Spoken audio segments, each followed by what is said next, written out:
Pasamos al sermón de esta mañana. Se titula La sencillez de una iglesia bíblica.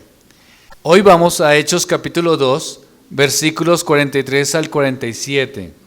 Y sobrevino temor a toda persona, y muchas maravillas y señales eran hechas por los apóstoles. Todos los que habían creído estaban juntos y tenían en comunión todas las cosas. Y vendían sus propiedades y sus bienes, y los repartían a todos según la necesidad de cada uno. Y perseverando unánimes cada día en el templo, y partiendo el pan en las casas, comían juntos, con alegría y sencillez de corazón, alabando a Dios y teniendo favor en todo el pueblo. Y el Señor añadía cada día a la iglesia los que habían de ser salvos. Hay una pregunta que cuando yo empecé a escudriñar las Escrituras, siempre la pensaba en relación a lo que nosotros vivimos hoy en día. Y es la siguiente: ¿por qué la iglesia primitiva creció tan rápido en tan poco tiempo? ¿Se han preguntado eso ustedes antes?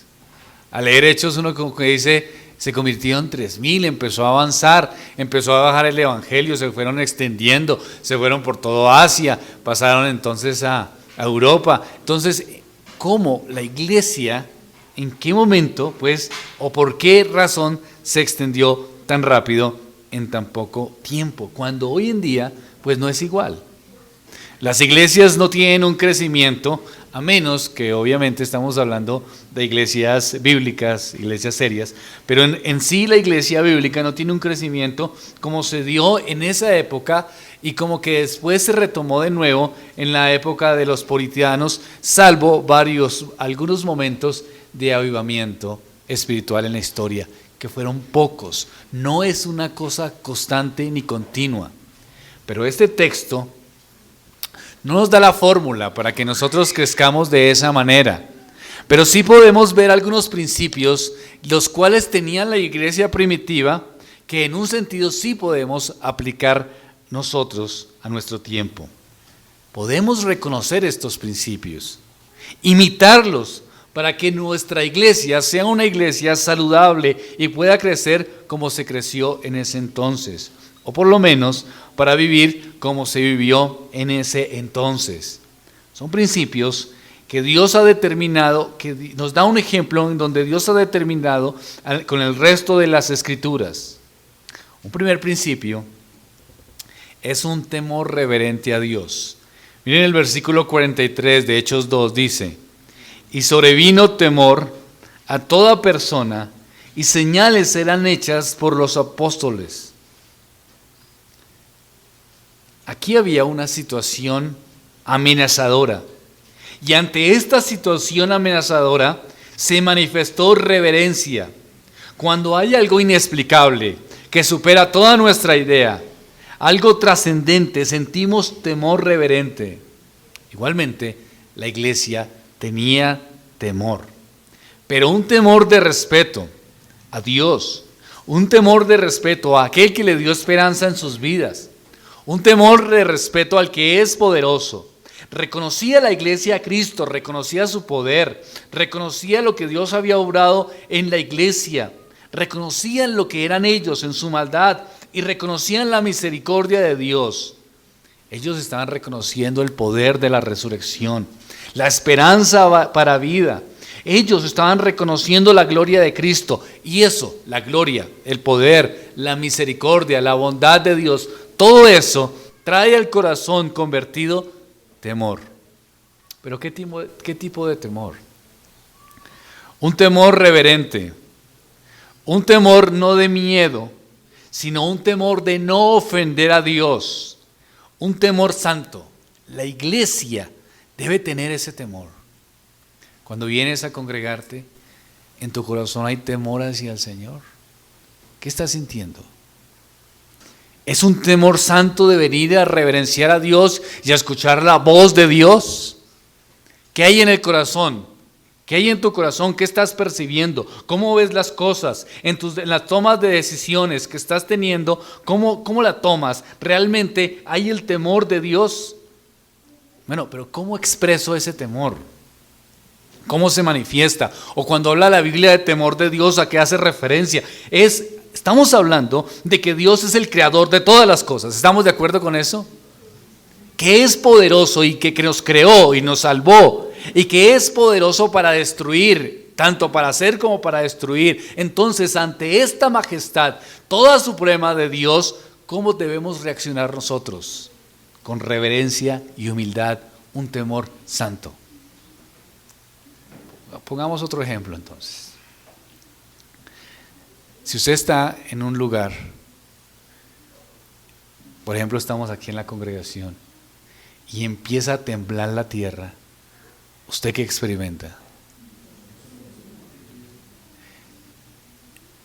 Hay un temor de lo que es sobre usted, es decir, es más poderoso, es incomprensible, que usted no puede controlar.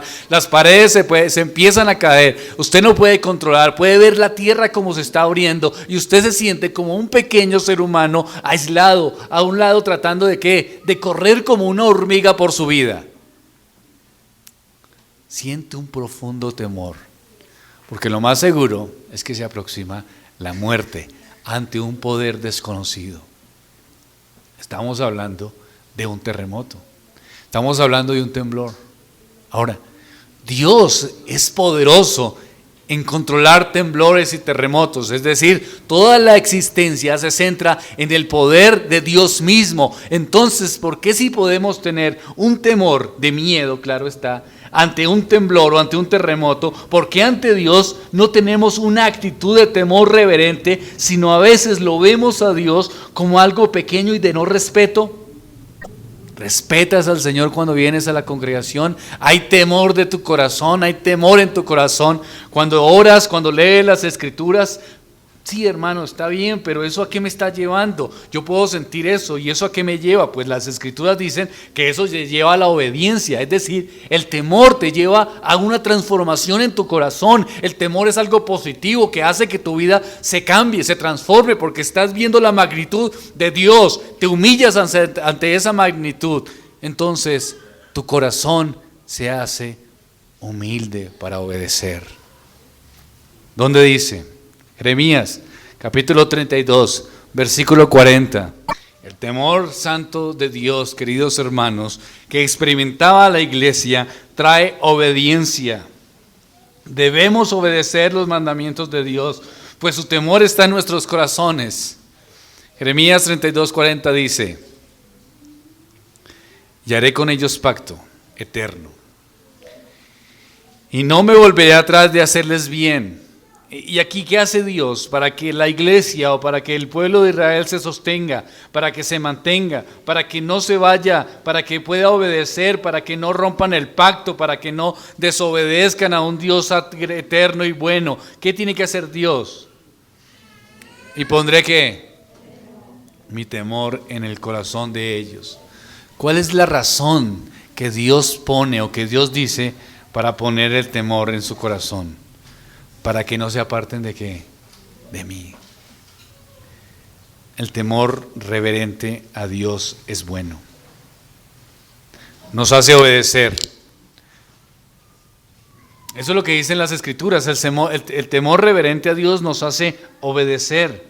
Hace que podamos tener una actitud de sumisión y de reverencia a Dios, que es todopoderoso y bueno.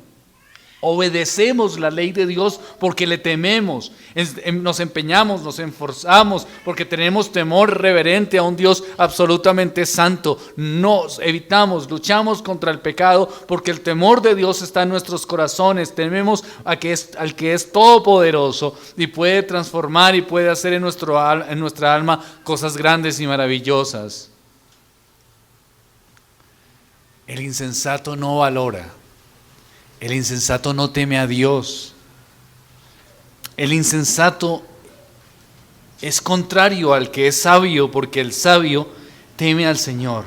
Queridos hermanos, el temor a Dios nos hace que nos esforcemos para no pecar. Repito la pregunta: ¿hay temor en tu corazón frente a las tentaciones? ¿Las piensas, las reflexionas? Y el temor de Dios sale y piensas: Bueno, Dios es todopoderoso, puede destruirme. Puedo caer en esta situación tan penosa, puedo estar destruido de esta manera o de esta otra. Dios es tan poderoso que voy a recibir unas consecuencias. O puedes pensar, Dios es tan poderoso, tan grande, tan sublime, que yo no quisiera molestarle ni afectarle, quisiera someterme completamente a su voluntad. Eso es un temor. ¿Está ese temor en sus corazones? ¿Hay temor en tus decisiones? ¿Hay temor en tus pensamientos cuando vienen ideas, circunstancias a tu mente? ¿Hay temor de Dios en tu alma cuando vienes a la congregación? Joven, niño, persona que nos visita, ¿ves a Dios con reverencia? ¿Lo ves con una actitud reverente? ¿O estás pensando en otras cosas? Hay padres que le dan a los niños el celular para que se distraigan. ¿Será que eso es correcto? En el día del Señor, estando reunidos, escuchando la exposición de la palabra, distraídos en otras cosas, no escuchando la voz de Dios. ¿Será que como padres no les estamos enseñando reverencia y temor de Dios? Hoy es una mala actitud en el culto. Mañana será pecados abiertos y escandalosos, actuando en contra de Dios. ¿Qué más da el temor? Pues nos da un gran deseo de obedecer sus mandamientos. ¿Qué más da el temor? Proverbios capítulo 1, versículo 7. Lo hemos escuchado muchas veces, ¿cierto? El principio de la sabiduría, ¿cuál es?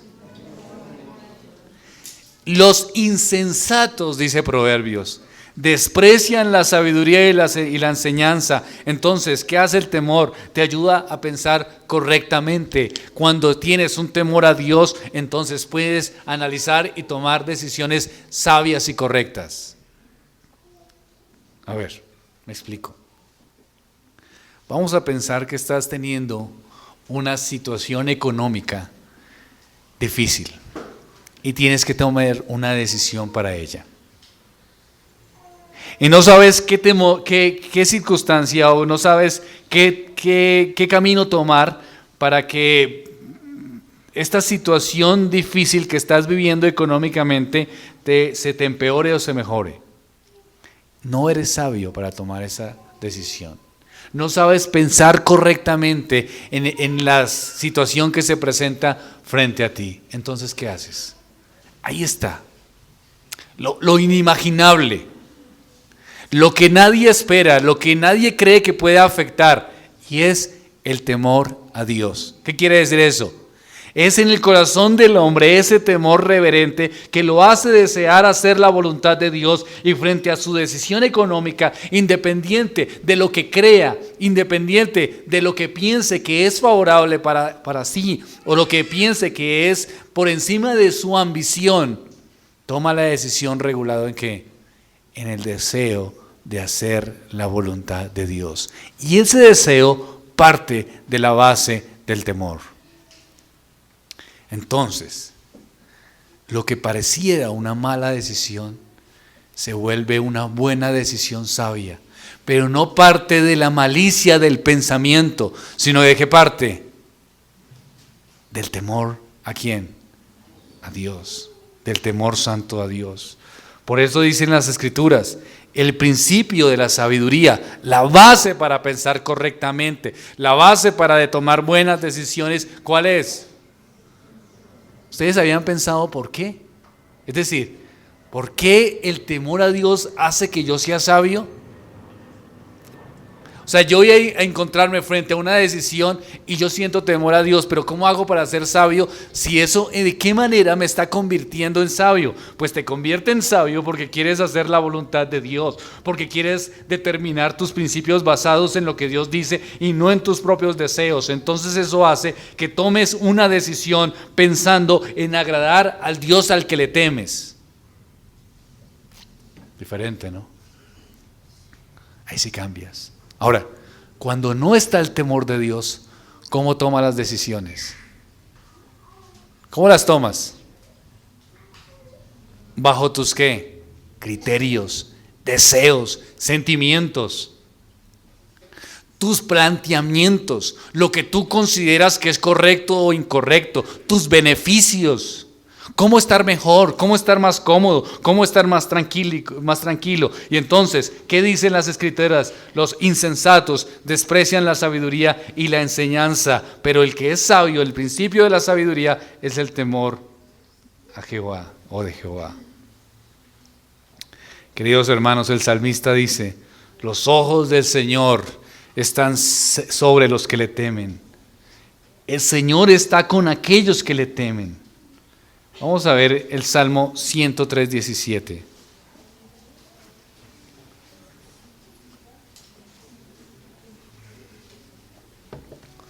Salmo 103, versículo 17.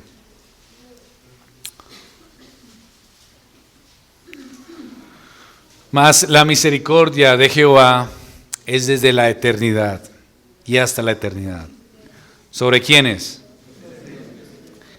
Y su justicia sobre los hijos de Dios. Es decir, ¿sobre quiénes? Sobre los que le temen. Ahí están las Escrituras, son claras. Por eso la iglesia primitiva tenía ese temor reverente, porque los hacía santos, porque ellos reconocían, por eso era una iglesia que iba avanzando, porque estaba el temor de Dios en sus corazones constantemente. Efesios capítulo 5, versículo 21. Efesios capítulo 5, versículo 21. Dice el apóstol: así que, amados, puesto que tenemos tales promesas, limpiémonos de toda contaminación de carne y de espíritu, perfeccionando la santidad. ¿Cómo se perfecciona la santidad, Pablo? ¿Qué dice? Miren, ahí está en el texto. Miren el texto, por favor. Perfeccionando la santidad, ¿en qué? En el temor de ¿quién? De Dios. En el temor de Dios. Volvemos entonces. Y sobrevino temor a toda persona. Y muchas maravillas y señales eran hechas por los apóstoles. Queridos hermanos,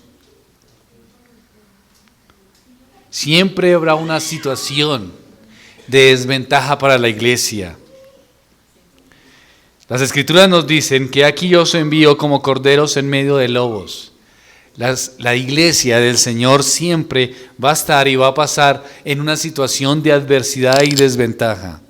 Esto que estamos viviendo no es nuevo. Un mundo malo que está tratando de destruir los principios del Señor no es algo nuevo. Siempre ha ocurrido desde el principio. Dios preserva su iglesia. Y en medio de esta adversidad, Dios quería que la iglesia dependiera de Él. Y esa dependencia es espiritual. Y es un deseo ferviente de servir a Dios. Y en cada miembro de la iglesia estaba hacer la obra de Dios. Pero ¿cómo se hacía esta obra? Con temor a Dios. ¿Por qué? Sin temor a Dios no podemos servir.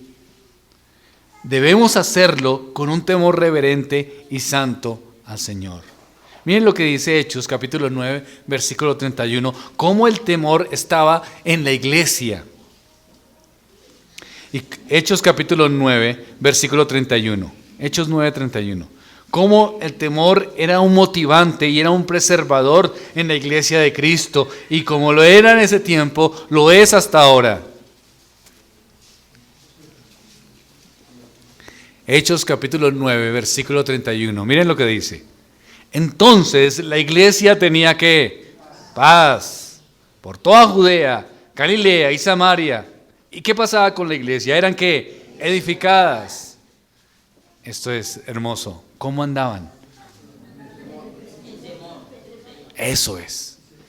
En el temor del Señor.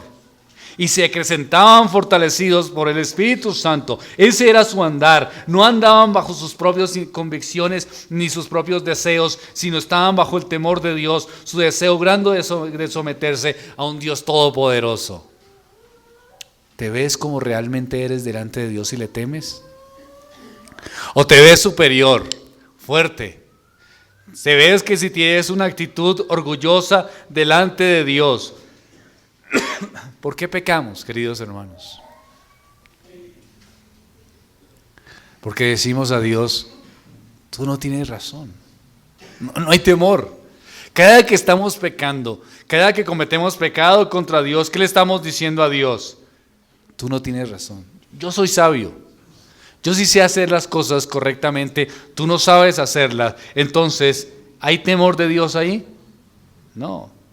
¿Cómo andaba entonces la iglesia? En el temor del Señor.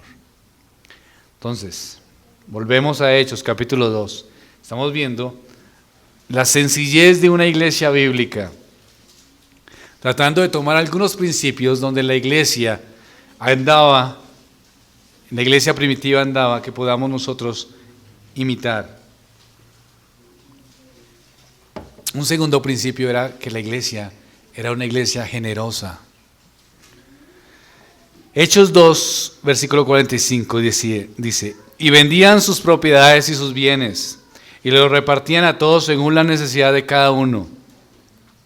Hay personas que no están muy de acuerdo con la teología, con el desarrollo de la teología, y quisieran que fuésemos como la iglesia primitiva, pero no hacen lo que la iglesia primitiva dice que hay que hacer también. Es decir, quieren algunas cosas de la iglesia primitiva, pero cuando se meten con el bolsillo ya no es la iglesia primitiva tan buena, ¿no? Y vendían sus propiedades. A las personas que están en contra de diezmar, pues no diezmen, dicen las Escrituras, y vendían sus propiedades y sus bienes, y los repartían a todos según la necesidad de cada uno. Algún hermano que no esté de acuerdo con diezmar a la congregación, venda sus propiedades y traiga y le recibimos todos, ¿no? No, ¿cómo se ocurre? Bueno, algunas cosas sí, algunas cosas no, pero lo que sí es el principio. ¿Cuál es el principio? Generosidad. Eso sí es un principio. Aquí se veía claramente que en la obra de Dios, los que temen a Dios eran generosos. El temor de Dios es una manifestación de amor, y la generosidad es esa manifestación de amor también al prójimo. Es difícil, queridos hermanos, la parte económica, cuando no se está de alguna manera negociando. En una iglesia donde hay negociación económica, los recursos son mejores. ¿Qué sentido o qué quiere decir con negociación económica? Cuando se promete prosperidad. Miren, si ustedes diezman y ofrendan, entonces les prometemos bienestar. Si ustedes pactan, entonces van a salir de sus problemas que tengan matrimoniales. Cuando se habla de esa manera, la gente da, pero no como un acto de generosidad, sino como un acto de ¿qué? De intercambio. Listo, Señor, yo pongo, tú me das. Ese es el principio incorrecto, equivocado. No es de acuerdo a las Escrituras. De acuerdo a las Escrituras es cómo funcionaba. ¿Qué era? Un acto de generosidad. ¿Cómo era? Pues de manifestación para el reino de Dios y para el necesitado, para el prójimo. Eso era la manifestación. Pero no es fácil. Mateo 19 dice, voy a leer, no se preocupen que ya lo hemos escuchado muchas veces. Entonces vino uno y le dijo, Maestro bueno, ¿qué bien haré para tener la vida eterna? Él le dijo, ¿por qué me llamas bueno? Ninguno hay bueno sino uno, Dios. Mas si quieres entrar en la vida, guarda los mandamientos. Le dijo, ¿cuáles? Honra a tu padre y a tu madre. Llamarás a tu prójimo como a ti mismo. El joven le dijo, todo lo he guardado desde mi juventud. ¿Mas qué me falta? Jesús le dijo, si quieres ser perfecto, anda, Vende lo que tienes y dalo a los pobres y tendrás tesoros en el cielo, y ven y sígueme. Oyendo el joven esas palabras, se arrepintió y dio todo lo que tenía. Dijo, muy bien, me encanta porque tengo dinero, pero eso no es importante, entonces voy a darlo. Dijo, oyendo el joven estas palabras, se fue triste. Se fue triste. ¿Cuál es la razón de su tristeza? No dice el texto, nos dice la palabra del Señor. Porque tenía muchas posesiones. Es decir, yo creo que si tuviera pocas se hubiera quedado. Hay personas que cuando piensan en la muerte, piensan, ¿y quién se va a quedar con mis apartamentos? ¿Sí hasta dónde podemos llegar? Entonces, el joven dijo, se fue triste porque tenía muchas posesiones. Es difícil el ser generosos y es algo que tenemos que hacerlo si deseamos ser una iglesia sana, saludable, temor a Dios, generosos con los otros. Las Escrituras dicen, cada primer día de la semana, cada uno de vosotros ponga aparte algo, guardándolo, según Dios lo haya prosperado, para que cuando yo llegue no se haga entonces colectas, dice el apóstol Pablo a la iglesia. Hay un concepto claro, independiente de que usted da el 10 o no el 10%, sí hay un concepto bíblico. ¿Y cuál es? El apartar algo para el Señor. Usted no puede renunciar a esa realidad. Ahora, ¿qué porcentaje? Dicen que según haya prosperado. Yo creo que debe ser el 10%. Pero queridos hermanos, aquí hay una buena noticia. Que las Escrituras, no bajo la ley, no estamos obligados bajo un principio de ley regulatorio que sea el 10%. Es decir, usted puede dar el 11%.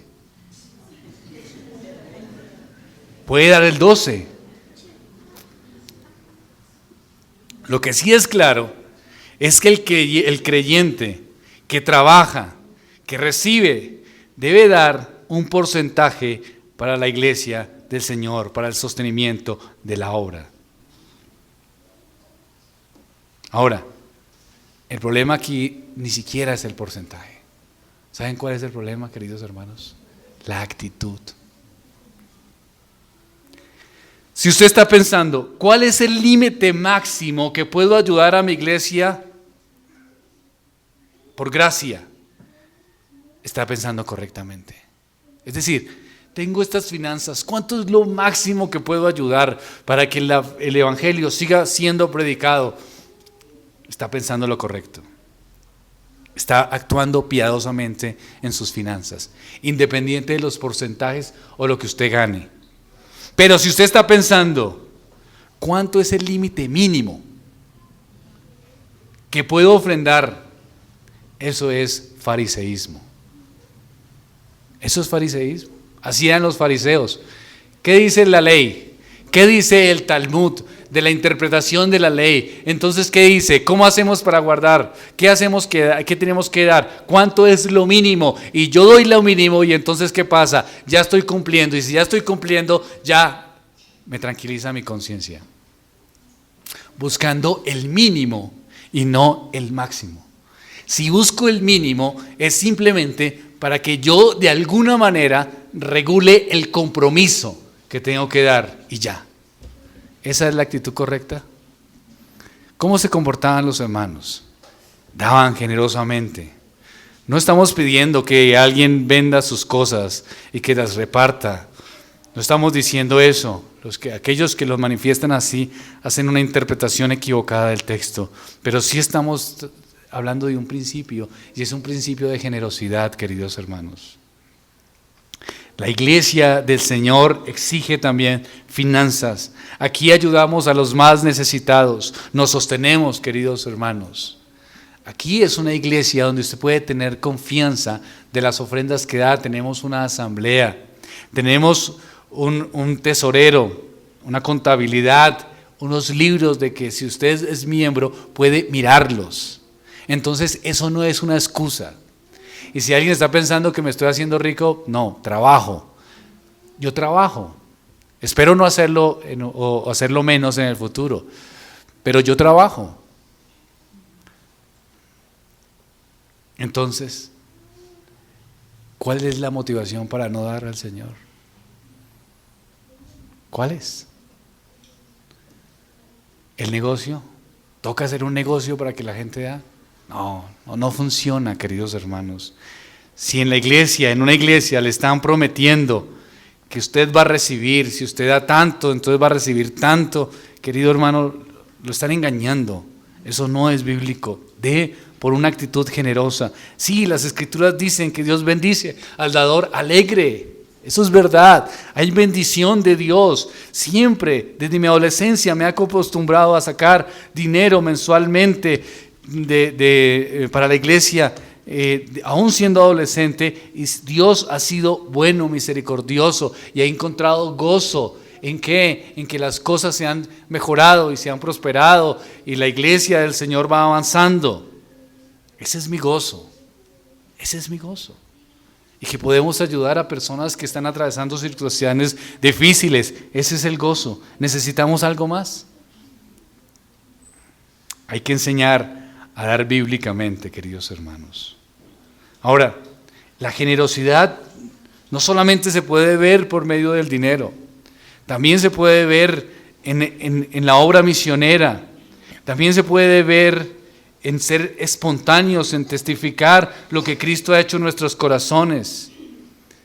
La liberalidad, la generosidad nace de un corazón lleno de Dios, que queremos lo mejor. Miren Lucas, capítulo 21. Esta historia es bien especial de lo que el Señor nos quiere mostrar. Que es mejor dar que recibir. Lucas 21 del 1 al 4. Levantando los ojos, Lucas capítulo 21, versículos del 1 al 4. Levantando los ojos, vio a los ricos que se echaban sus ofrendas en el arca de las ofrendas. Vio también una viuda muy pobre que echaba allí 2 blancas. 2 blancas son como una especie de moneda de cobre. Era la moneda judía, de hecho, más pequeña, de menor valor y pequeña. Levantando los ojos y vio a los ricos que echaban sus ofrendas en el arca de las ofrendas, vio también una viuda muy pobre que echaba allí 2 blancas y dijo: en verdad os digo que esta viuda pobre echó más que todos, porque todos aquellos echaron para las ofrendas de Dios. Aquí está el punto, ¿no? ¿Cuál es la intención al dar? Porque todos aquellos echaron para las ofrendas de Dios de lo que ¿qué? ¿Tiene eso sentido? ¿Tiene eso sacrificio? Mas esta, la mujer, ¿cierto?, de su pobreza echó todo el sustento que tenía. Entonces, ¿qué vemos ahí? Vemos un corazón dadivoso. Nadie es tan pobre para no dar. Cuando comencé el ministerio, yo tenía un problema con el dar. Y algunas personas me decían: hermano, es que yo no tengo una buena situación. Hay problemas si no doy. Yo: tranquilo, hermano, no dé. Sigamos pasando necesidades en la iglesia, no pasa nada. Y después uno los veía paseando, comprando televisor grande. O sea, el problema no era la economía. El problema, ¿qué era? El corazón, que pensaba que el dar era ¿cuándo? Cuando sobraba. Si sobro, doy. Si no sobra, pues no doy. ¿Y cuál era mi problema? Pensar que el problema realmente era la economía cuando nunca era de la economía. Ahí está. Esa es una realidad. Seguimos en Hechos 2:46. Siguiendo estos principios que las Escrituras nos enseñan de una iglesia saludable. Y perseverando unánimes cada día en el templo, partiendo el pan en las casas, comían juntos con alegría y sencillez de corazón. Esto está relacionado con algo cotidiano. Era un corazón sincero. Un corazón sincero debe manifestarse todos los días y no solo los domingos. Queridos hermanos, un corazón sincero en nuestro trabajo diario, con temor a Dios, con generosidad. Un corazón que dé un testimonio claro, que muestre sinceridad espiritual a los demás. Queridos hermanos, nosotros somos la iglesia del Señor y tenemos una característica todos por la cual no necesitamos ocultar la realidad. Estamos aquí porque reconocemos que somos ¿qué? Pecadores. Podemos ser sinceros, claros. No basarnos en hipocresías, ni tratar de aparentar religiosamente ser superiores. Todos los que estamos en Cristo Jesús somos caídos, pecadores, que necesitamos de la gracia, que nos rescató de lo más profundo del abismo. Dios nos salvó de la miseria. En eso tenemos comunión los santos. Así tiene que ser nuestra comunión. No tenemos que guardar ni aparentar, sino reconocer nuestras debilidades. ¿Para qué? Para juntos esforzarnos para salir de eso. Necesitamos que la iglesia, unos a otros, se apoyen y reconociendo al débil en la fe, para vosotros, como dicen las Escrituras, que son espirituales, le puedan restaurar. La realidad de la iglesia es que somos nosotros pecadores y necesitamos constantemente los unos de los otros y de la gracia del Señor. No necesitamos aparentar, sino más bien estar con corazones sinceros. Buscar ser obedientes, dice Efesios, siervos, obedeced a vuestros amos terrenales con temor y temblor, con sencillez de vuestro corazón, como a Cristo, no sirviendo al ojo. No se trata de cómo nos ven, sino se trata de cómo, de lo que somos. De eso se trata. ¿Cómo nos vemos nosotros? Pues nos podemos ver muy bien, pero podemos estar muy mal. No se trata de eso, se trata de cómo está nuestro corazón, y nuestro corazón tiene que estar bien. Por eso Efesios, exhortando a la iglesia, les dice, trabajadores, sean buenos con sus amos, con sus jefes, pero sirvan con un corazón sincero, como a Cristo, no para que los vean, no para que otros los valoren, sino como sirviendo a Cristo de corazón, haciendo la voluntad de Dios, sirviendo de buena voluntad como al Señor y no a los hombres, sabiendo que el bien que cada uno hiciere, ese recibirá del Señor, sea siervo o sea libre. Somos la imagen del reino de Dios aquí en los cielos, aquí en la tierra. La iglesia es eso, y la iglesia entonces tiene que ser una iglesia reverente y humilde y sincera, proyectada ¿a qué? A buscar el bien de glorificar a Cristo y el bien del otro. Nuestra iglesia o la iglesia particular, la iglesia local, tiene que ser una que se humilla. Las personas siempre ven nuestro comportamiento. La iglesia no madura si no somos sinceros de corazón, si no somos sinceros aún con los inconversos. Si somos hipócritas o mantenemos una imagen que es incorrecta, eso va a afectar de alguna manera a la congregación y el evangelio a los incrédulos, a nuestros hijos. Yo he conocido pastores que le dicen a sus hijos, si les preguntan esto, responda esto. Porque la gente siempre quiere preguntarle a los hijos de uno, ¿no? Eso sí, bueno, ¿y cómo es su papá? ¿Y cómo es que es su mamá? ¿Y le regañan? ¿Quién grita a quién? Eso sí, es una cosa que uno tiene que lidiar como pastor, ¿no? Mis hijos saben que respondan lo que tiene que ser. Pero uno puede tener la tendencia de tratar de ocultar, ¿no? Ocultar. ¿Para qué? Para que se piense que está uno bien. Qué bueno que de pronto le preguntara al hijo, sí, no, eso se la pasan peleando en la casa, y un hermano sabio venga y trate de restaurar al pastor, ¿cierto? Venga, hermano, ¿cómo así? Su hijo me dijo que usted era muy peleón en su casa, ¿qué pasa ahí? Qué bueno, ¿cierto? Venga, ayudemos, tratemos, pero como estamos en una sociedad donde tememos, entonces no pensamos en que van a restaurarnos, sino que nos va a terminar de empeorar la cosa, ¿no? No, es donde le diga ese va y le dice al otro, y el otro le va y le dice al otro, y eso. Se me empeora toda la situación. No, tenemos que ser sinceros, buscando la realidad de lo que somos, buscando la realidad de lo que luchamos unos a otros en esa comunión santa. Eso es comunión, queridos hermanos. Eso es amistad, eso es hermandad.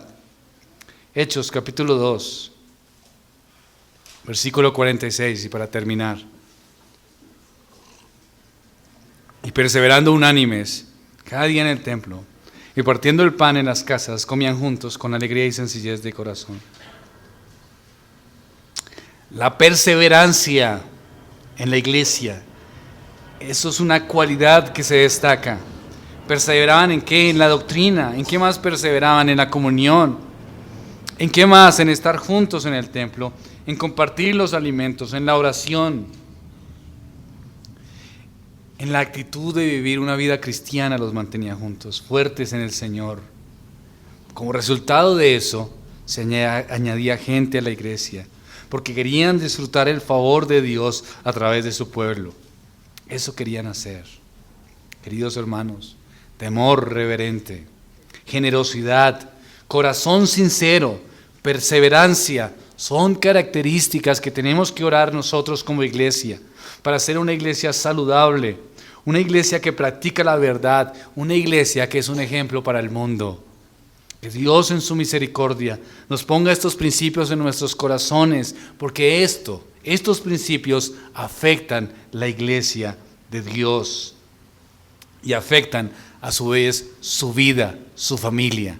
Sin estos principios, ni la iglesia, ni la familia, ni usted como persona particular será afectado. Necesita temer a Dios, necesita reverencia, necesita tener un corazón que no esté centrado solamente en usted, sino ser generoso. Necesita perseverar constantemente. Usted lo necesita como un cristiano particular, y eso afectará a su familia si lo hace. Eso afectará a la congregación para hacer familias y congregaciones saludables. Oremos al Señor.